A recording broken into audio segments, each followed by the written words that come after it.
Eu vou conversar com vocês sobre a possibilidade de outras revisões que não sejam a revisão da vida toda, ou que não seja a revisão da vida toda, porque pode caber uma ou mais revisões de aposentadoria para a mesma pessoa. Porque eu recebi há pouco uma pergunta no meu Instagram de uma aposentada muito querida, que é a senhora Lúcia Vânia.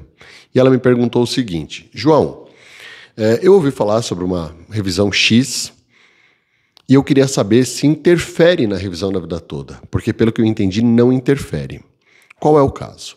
Você já tem revisão da vida toda em curso, está aguardando o julgamento desse processo.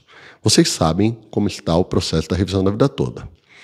Agora estamos aguardando o julgamento dos embargos de declaração, de novos embargos que foram feitos com relação ao julgamento anterior nas ADIs.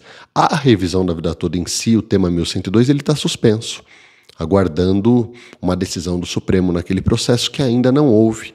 Então eu entendo que é um erro de processos que estão tendo o dessobrestamento, a retirada de suspensão com julgamento improcedente, negando o direito do aposentado. Por quê? Porque o tema 1102 está suspenso. Decisão do ministro Alexandre de Moraes, que até hoje não foi, dia 1º de novembro, não foi retirado desse processo. Ele continua sobrestado. Vamos lá. Você pode ter direito a outra revisão de aposentadoria? A senhora Lúcia Vânia entrou com RVT. Ela pode ter direito a outra revisão de aposentadoria também e pedir conjuntamente, enquanto ela aguarda o desfecho da RVT?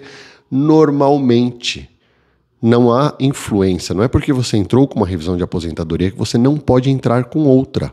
Você pode. Se você tem direito, se o INSS errou no cálculo do seu benefício, seja por culpa dele ou pelo maior número que nós vemos aqui no escritório, por culpa, entre aspas, explico por quê, do trabalhador, do aposentado. Porque muitas vezes o trabalhador não levou todos os documentos necessários, ele não tinha o conhecimento técnico necessário para pedir a sua aposentadoria, e por isso ali existe um erro, e o INSS não o informou.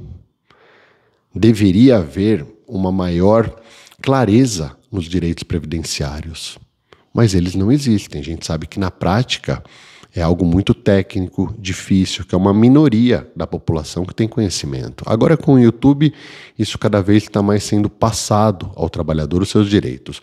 Mas eu vou citar aqui algumas revisões. Uma que eu gosto muito no escritório, que ela já transitou em julgado, não cabe mais recurso por parte do INSS, transitou no STJ, não cabe, ela não pode subir ao STF, porque já terminou, revisão de atividade concomitante.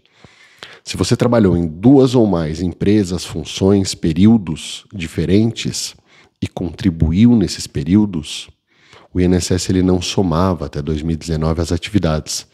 E o judiciário entendeu que ele deveria somar. Você trabalhava, eu vou dar um exemplo. Minha esposa, ela é professora, trabalha em 2, 3 escolas no mesmo período. Ela contribui obrigatoriamente nessas 2 ou 3. O INSS deveria somar, e ele não fazia dessa maneira, causando um prejuízo nas aposentadorias. Em alguns casos chega a subir mais de 30% o valor do benefício e traz os atrasados dos últimos 5 anos. Algo muito comum aqui na BL, que nós chamamos de revisões de fato. Revisões de fato é quando tem um erro administrativo na concessão, seja ele por causa do INSS, como também por causa do segurado. Eu vou dar um exemplo. O seu José não levou o PPP completo e aquele período especial não entrou na sua aposentadoria. A dona Maria não levou um período que trabalhou em regime próprio ao INSS. O seu João, ele não levou um período de roça, que trabalhou rural para o INSS, ou o INSS deixou de computar corretamente salários de contribuição. Ações trabalhistas que não foram levadas ou não foram aceitas pelo INSS. São N situações que poderiam, por exemplo, aumentar o tempo de contribuição e com isso tirar o tão maléfico fator previdenciário do benefício, que em muitos casos, como o da minha mãe, diminuiu por metade o benefício dela. Então, aqui nesse vídeo, o que eu quero deixar claro para vocês, não é porque você tem o pedido de uma revisão de aposentadoria que você não pode ter de outras e realizar o pedido das outras. Você não precisa esperar a conclusão daquele pedido já feito. Se os fatos, se o seu pedido é diferente do anterior, vamos lá, pedir RVT, mas também vou pedir concomitante. Não há problema nenhum de você pedir mais do que uma revisão e aumentar o valor do seu benefício. Ponto importante sobre a RVT, que é o que muitos nos perguntam. Esse ano eu acredito que não há sinalização de que seja concluído o julgamento das ADIs 2110, 2111, agora da 2111, né, que é a que continua, e acreditamos que seja no primeiro semestre do ano que vem. Eu fui para Brasília na semana passada, bati um papo em alguns gabinetes e não há sinalização de que seja julgado esse ano. Tá bom? Muito obrigado e um ótimo final de semana para todos.